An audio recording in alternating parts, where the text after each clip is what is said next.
মাধ্যমিক 2027 এর জন্য এই ভিডিওটা খুবই ইম্পর্টেন্ট হতে চলেছে। কারণ মাধ্যমিক 2027 যারা মাধ্যমিক পরীক্ষা দিবে তারা ভয়েস পারে স্যার, কিন্তু ডাব্লিউএইচ ওয়ার্ড অর্থাৎ ইন্টারোগেটিভ সেন্টেন্সে নেমে ভয়েস করতে ভয় লাগে বা ভয়েস হাত দিতে ভয় লাগে, করতে পারে না। কিভাবে সলিউশন করব, কিভাবে সলভ করব তার উপায় খুঁজে পাই না। তো ফ্রেন্ডস, আজকে তোমাদের নিখুঁত ওয়েতে সেই সমস্ত উপায়গুলো আমি ডিসকাস করব এবং এক্সাক্ট ওয়েতে তোমাদেরকে সেগুলো মেথডগুলো বোঝাবো। তো তোমরা আমার সঙ্গে থাকো এবং সম্পূর্ণ ভিডিওটা দেখতে থাকো, তবেই ইন্টারোগেটিভ অর্থাৎ ডাব্লিউএইচ ওয়ার্ডের নিয়মে যে সমস্ত ভয়েসগুলো আছে সেগুলো তুমি হামেশাই no doubt without any tension তোমরা সলভ করতে পারবে। তো ফ্রেন্ডস, চলো আমরা শুরু করি। প্রথমে আমাকে টেন্স আইডেন্টিফাই করতে হবে ফ্রেন্ডস, নাহলে তুমি পারবে না। টেন্স আইডেন্টিফাই না করতে তুমি পারবে না। তো দেখো, হু রোট দিস লেটার। ফ্রেন্ডস, এটা টেন্সগত অনুযায়ী এটা কোন টেন্সে আছে? হু রোট দিস লেটার। দেখো, হু রোট দিস লেটার এই টেন্সগত অনুযায়ী বা টেন্স অনুসারে এটা কোন টেন্সে আছে? এটা হলো আমাদের পাস্ট ইনডেফিনিট টেন্স। দেখো, আমরা সাবজেক্ট ভার্বের 2 নম্বর ফর্ম, অবজেক্ট থাকে, রোট হলো ভার্বের 2 নম্বর ফর্ম। ডাব্লিউ শর্ট যেহেতু আছে তার জন্য আমাদের ডাব্লিউ শর্ট প্রথমে বসছে, তারপরে ভার্বের 2 নম্বর ফর্ম অর্থাৎ পাস্ট ইনডেফিনাইট। তো স্যার, পাস্ট ইনডেফিনাইট টেন্সের অ্যাক্টিভ টু প্যাসিভে করার নিয়মটা কি তাহলে?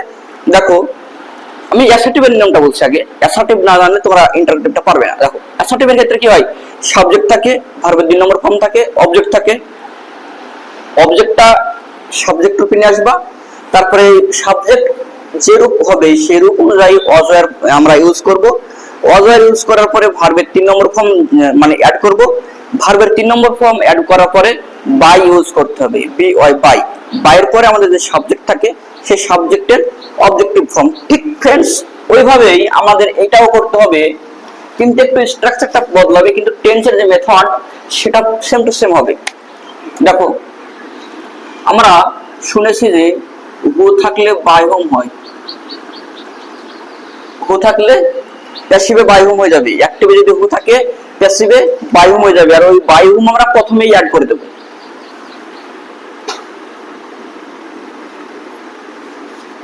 দেখো ফ্রেন্ডস, এই বাই হোমের পরে আমরা অক্সিলারি ভার্ব লাগাবো। কি লাগাবো? হ্যাঁ, আমরা বাই হোমের পরে অক্সিলারি ভার্ব লাগাবো। তো স্যার, এটা যেহেতু পাস্ট টেন্সে আছে তার জন্য অ্যাক্টিভ টু প্যাসিভে করার নিয়ম হলো, পাস্ট ইনডিফিনিট টেন্স আছে যেহেতু এটা পাস্ট ইনডিফিনিট টেন্সে আছে, অ্যাক্টিভ টু প্যাসিভে করার নিয়ম হলো আমরা প্যাসিভে যখন করব তখন ওয়াজ ওয়্যার লাগাবো। তাহলে ফ্রেন্ডস, ওয়াজ ওয়্যার কোনটা অনুযায়ী লাগাবো, কাকে ধরে লাগাবো? ওয়াজ ওয়্যার। ওয়াজ ওয়্যার লাগাবো আমরা এই অবজেক্টকে ধরে। ওয়াজ ওয়্যার লাগাবো আমরা এই অবজেক্টকে ধরে অবজেক্ট ওয়াজ ওয়্যার লাগাবো। তো দেখো, এখানে দিস লেটার মানে একটা চিঠি না? এই চিঠিটা একটা চিঠি। যদি সিঙ্গুলার হয়, থার্ড পারসন সিঙ্গুলার হয়, তাহলে আমরা ইউজ কি করি? থার্ড পারসন সিঙ্গুলার হলে আমরা ওয়াজ ইউজ করি। তাই আমরা বাই হোমের পরে ওয়াজ দিয়ে দিব।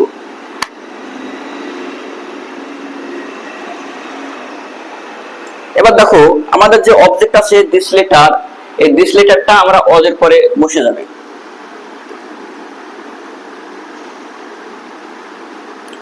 এই অবজেক্টের পরে আমাদের যে ভার্ব আছে, এই যে মেন ভার্ব, এই ভার্বের 3 নম্বর ফর্ম যোগ করব অর্থাৎ past participle. Write, wrote, written, double T হবে এখানে। আর দেখো ফ্রেন্ডস, আমি তোমাদেরকে বলেছি যে ইন্টারোগেটিভ সেন্টেন্সের নিয়মে যদি ন্যারেশন করা হয় তখন আমরা ফুল স্টপ দিয়ে দিই, মানে অ্যাসার্টিভে করার সময়। কিন্তু ফ্রেন্ডস, যখন আমরা ভয়েস করব সেই সময় এখানে ফুল স্টপ দিলে হবে না।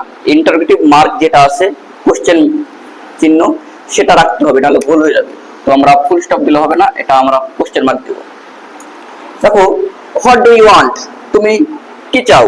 তাহলে দেখো ফ্রেন্ডস, আমাদের এখানে তুমি কি চাও, এখানে এই বাক্যটা হলো আমাদের একটা ইন্টারোগেটিভ সেন্টেন্স এবং এটা টেন্সগত অনুযায়ী আমরা এটা কি করব?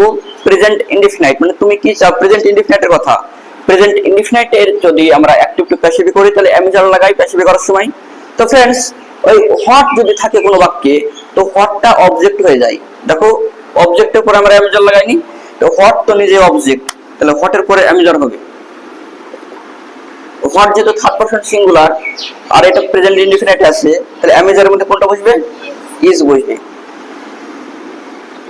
এবার দেখো ইজের পরে আমাদের এই যে ভার্ব আছে না ওয়ান্ট, এই ওয়ান্টের 3 নম্বর ফর্ম বসবে। ওয়ান্টেড 3 নম্বর ফর্ম কি ওয়ান্টেড। এবার দেখো আমরা এখানে হু ছিল, প্রথমে বাই হোম লাগালাম, কিন্তু এখানে তো হু নাই, তাহলে আমরা বাই তো লাগাতে হবে, ভার্বের 3 নম্বর ফর্মের পরে বাই লাগাতে হবে। তাহলে দেখো আমাদের এখানে যেহেতু হোয়াট আছে, হু দিয়ে শুরু না, তাহলে এখানে বাই হোম হলো না, তাহলে এই বাইটা আমাদের যাবে হোয়াট ওয়ালা সেন্টেন্সে ভার্বের 3 নম্বর ফর্মের পরে, অর্থাৎ ওয়ান্টেড এর পরে বাই। এবার বাই এই হোয়াট ডু ইউ ওয়ান্ট, এখানে ইউ হলো সাবজেক্ট। ফ্রেন্ডস, ইউ যেহেতু সাবজেক্ট, তো ইউ এর অবজেক্টিভ ফর্ম বসাবো আমরা। তো ইউ এর অবজেক্টিভ ফর্ম কি ইউ হয় না, শোনো না, ইউ হয়। দেখো when will they will complete the work, তারা কখন কাজটা কমপ্লিট করবে, এটা সেন্টেন্সগত অনুযায়ী আমরা ইন্টারোগেটিভ সেন্টেন্স, এবং টেন্সগত অনুযায়ী এটা আমাদের ফিউচার ইনডিফিনিট টেন্স, তাই না? দেখো যখন ফিউচার ইনডিফিনিট টেন্সে থাকে সাবজেক্ট উইল বা শ্যাল, তারপরে ভার্বের 1 নম্বর ফর্ম, অবজেক্ট থাকে অ্যাক্টিভ, এটা অ্যাক্টিভ নিয়ম। যখন এই অ্যাক্টিভ ওয়ালা সেন্টেন্সকে আমরা প্যাসিভে করব, তখন কি হবে, অবজেক্ট প্রথমে নিয়ে আসবো, তারপরে উইল বি দিব, তারপরে ভার্বের 3 নম্বর ফর্ম, তাহলে বাই, তারপরে এই যে সাবজেক্ট থাকবে, সাবজেক্টের অবজেক্টিভ ফর্ম লাগাবো না, সাবজেক্টের অবজেক্টিভ ফর্ম লাগাবো। তো ঠিক ফ্রেন্ডস, সেভাবে আমরা আমাদের ইন্টারোগেটিভ যে সেন্টেন্সটা আছে ঠিক সেই মেথডটা ইউজ করব আমরা। তো দেখো when will they complete the work, তাহলে আমরা এই যে ডব্লিউএস ওয়ার্ড আছে, ডব্লিউএস ওয়ার্ডটাই বসিয়ে দেব। এবার দেখো এখানে অক্সিলারি ভার্ব হলো উইল, অ্যাক্টিভে আছে, প্যাসিভে করলে তো উইল বি হয়ে যাবে। তাহলে when উইল ইউজ করব, উইল ইউজ করার পরে আমরা খুঁজবো অবজেক্টকে। কাকে খুঁজবো? অবজেক্টকে খুঁজবো। অবজেক্ট কি? দেখো দে হলো সাবজেক্ট, কমপ্লিট হলো মেন ভার্ব, দা ওয়ার্ক হলো অবজেক্ট, তাহলে দা ওয়ার্ক লাগিয়ে দাও। এই অবজেক্টের পরে আমরা বি ইউজ করব, অবজেক্টের পরে বি ইউজ করব। এই বি ইউজ করার পরে যে মেন ভার্ব আছে কমপ্লিট, এই কমপ্লিটের 3 নম্বর ফর্ম।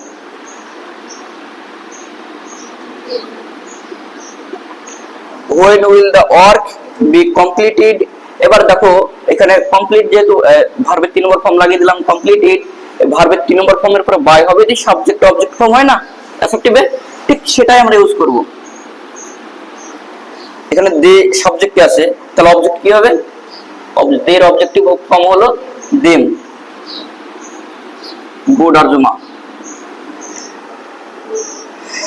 দেখো তোমরা লক্ষ্য করো, how did she solve the problem, সে কিভাবে এই সমস্যাটার সমাধান করেছিল। দেখো ফ্রেন্ডস, এটা আমরা ডিড আসি, অর্থাৎ পাস্ট ইনডিফিনাইট। তো ফ্রেন্ডস দেখো, পাস্ট ইনডিফিনাইট টেন্সের আমরা অ্যাক্টিভ টু প্যাসিভ করার নিয়ম হলো আমরা ওয়াজ ওয়্যার লাগাবো, ওয়াজ ওয়্যার লাগাই তো ঠিক এখানে ওয়াজ ওয়্যার হবে। তো এখানে ডাব্লিউএস ওয়ার্ড যেটা আছে সেটা হলো হাউ। তো হাউটা আমাকে প্রথমে বসাতে হবে, হাউ। হাউ বসানোর পরে আমরা যে অক্সিলারি ভার্ব হবে সেটা আমরা বসাবো আমাদের এই অবজেক্ট অনুযায়ী। প্রবলেম যেহেতু থার্ড পারসন সিঙ্গুলার, তার জন্য ওয়াজ হলো, ওয়্যার হলো না, ঠিক আছে? দেখো হাউ ওয়াজ, তারপরে এই যে অবজেক্ট আছে না, এই অবজেক্টটাকে বসাতে হবে।